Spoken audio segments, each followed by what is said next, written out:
Here's the breaking news on this. Here's a quote. He lit the wick of war. Words from North Korea in this latest provocation aimed directly at President Donald Trump. The country's foreign minister reacting to the president's September speech to the UN General Assembly, calling it bellicose, insane, and adding that North Korean forces will, quote, not leave America, the aggressor state, unpunished.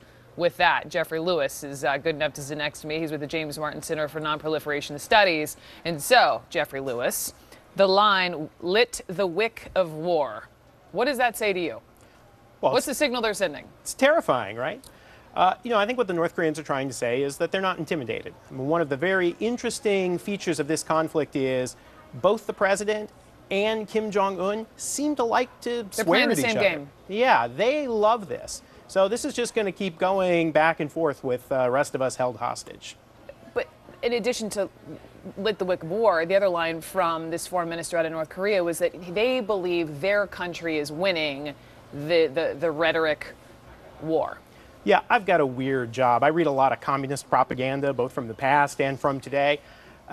And one of the things the North Koreans say that's so interesting is the frightened dog barks loudest. So what they think is that when Trump comes out and threatens them, that's a sign their strategy is working. That the reason he's threatening them is because he doesn't know what to do and that he's the one who's frightened. That's right. So in a weird way, this kind of constant talk of threats encourages the North Koreans. It rewards them by giving them what they want. And it's anyone's guess how this plays out. It's this back and forth between the two countries. Let me move on and talk about how CNN's also reporting that North Korean hackers have allegedly stolen U.S. war plans. A member of South Korea's defense ministry reveals the hack exposed classified military documents from their database, including procedures to, quote, decapitate the North Korean leadership. How serious is the breach?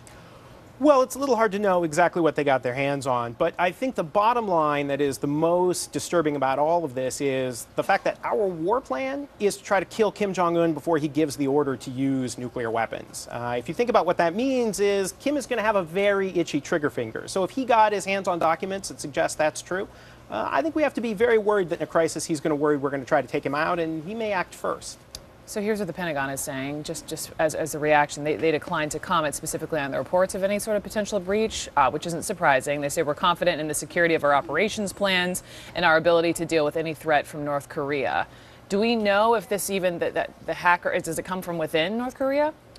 Well, it's actually really unclear. I mean, the way that this surfaced was through a South Korean legislator, and, you know, legislators say the darndest things. So we're not. It's a pretty darn thing to say. It's a heck of a thing to say. I mean, this is a heck of a situation to find ourselves in. I don't think there's any question that in a war the United States is going to win, but the question is what will the cost be? And so to the extent that the North Koreans get information that makes it easier for them to do the things they're going to do, that's a bad thing. I know Kim Jong-un is entirely unpredictable, and that's part of the enigma that is Pyongyang, but what do you think he's thinking with all this? Well, look, I think he's worried about his own skin. He doesn't want to end up like Saddam Hussein. So what he's really thinking about is how to keep the U.S. at bay. I think he feels pretty good right now, to be honest. He's been able to test a thermonuclear weapon. He's been able to test an ICBM that I think can hit the United States.